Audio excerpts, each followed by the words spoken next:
Hello and welcome to Science and Belief.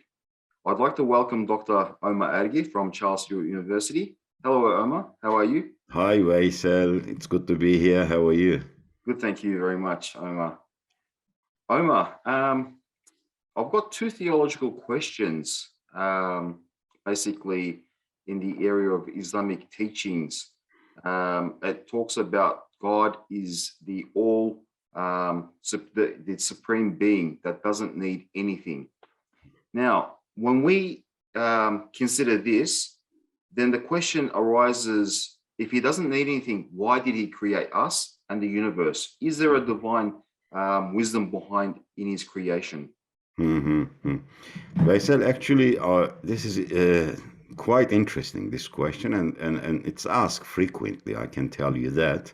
Why did God create us if he doesn't need anything? And I think it's a logical question as well. And we can answer this question from a number of aspects, perspectives. Maybe one perspective is from the Quran. We can answer it.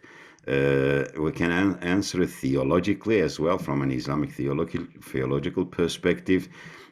We can answer it from a tasawwuf perspective, school of Sufism perspective, but also philosophically as well.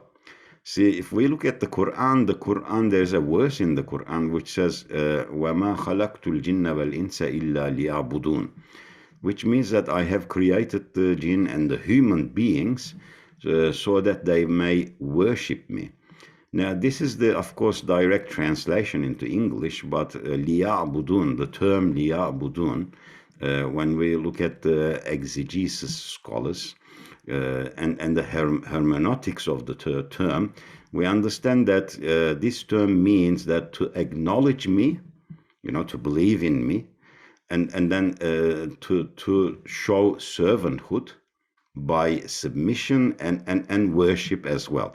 So this is what we gather from the Quranic verse. That means, we were created so that we recognize God, acknowledge God, as our creator, and of course to worship him as well, show our servanthood. There is a theological look into this as well. We can look at it from a theological perspective as well. God created human beings because his names necessitate creation. Like, for example, an artist paints, a singer sings, for example. They display their talents.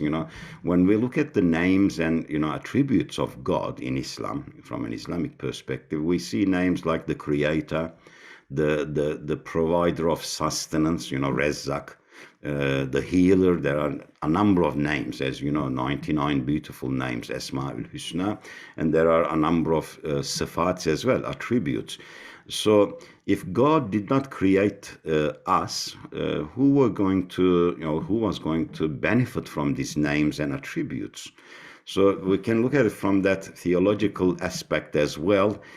From the tasawwuf perspective, Sufism perspective, they go a little deeper. They say that God was a hidden treasure and he wanted to be known.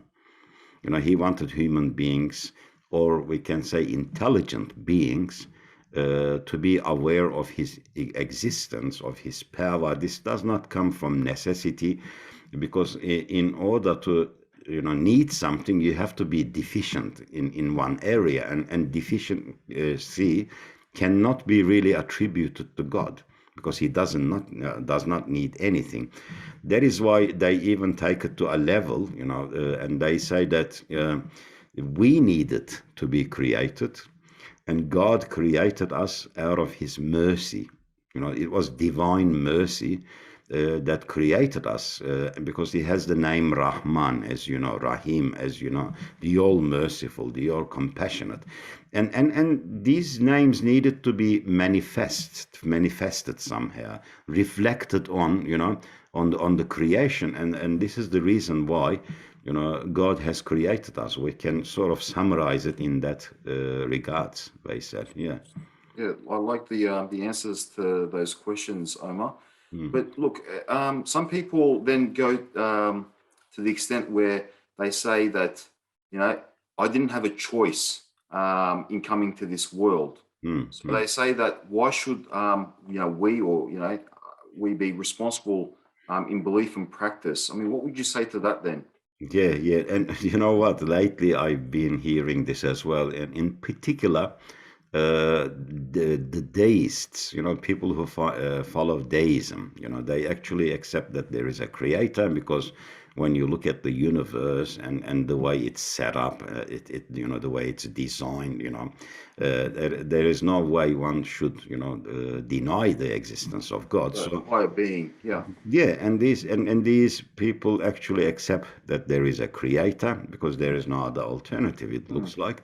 And they say, yes, we accept God, but we do not, believe religions. We do not believe all these rituals and things like that.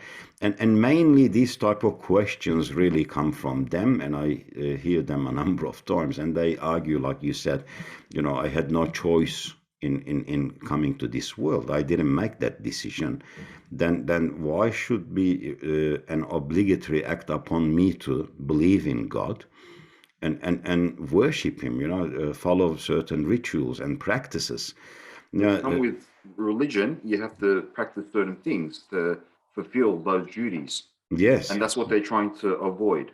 Yeah, in a way, that's what it comes to, doesn't it? But the thing here, the problematic thing here in this argument is this way, sir.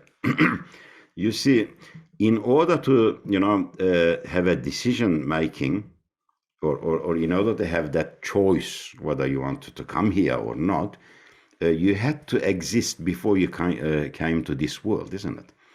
As a human being, yeah, you had to. So to be able to make that choice, you have to have been in existence. Is in existence or somewhere else, before arriving to this world.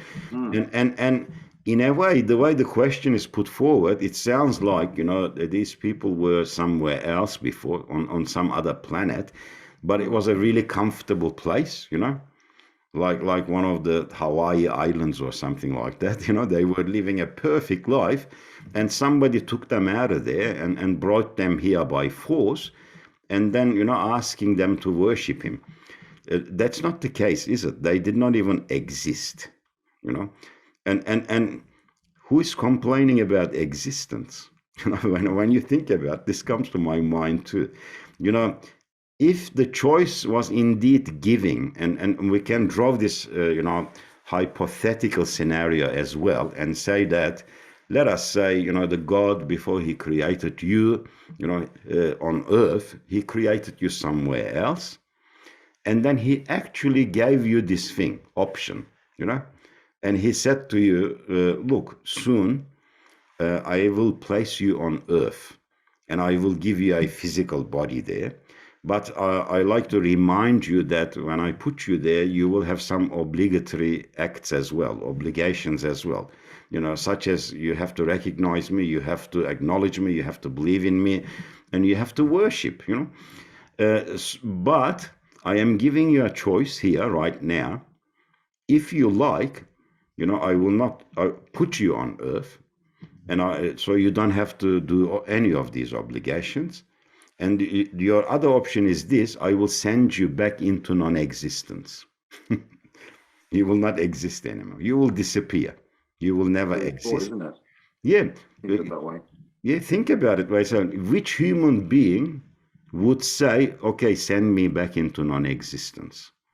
Wouldn't we all say, look, send me to earth. I don't mind, believing in you. I don't mind worshiping you. I don't mind doing all these obligatory acts. But please, I want to exist, my Lord. We would all say that. What existence is. Yeah, because they will have that awareness, because he has created you before, and he's asking you, he's giving you this choice. And I believe that any human being who is given this choice would certainly say, I want to continue to exist. I don't mind, doing some obligatory acts. I don't want to disappear. I don't want to go into non-existence. Yeah. And this is logical. And people should not be complaining about existence anyway. I don't think no one would want to disappear.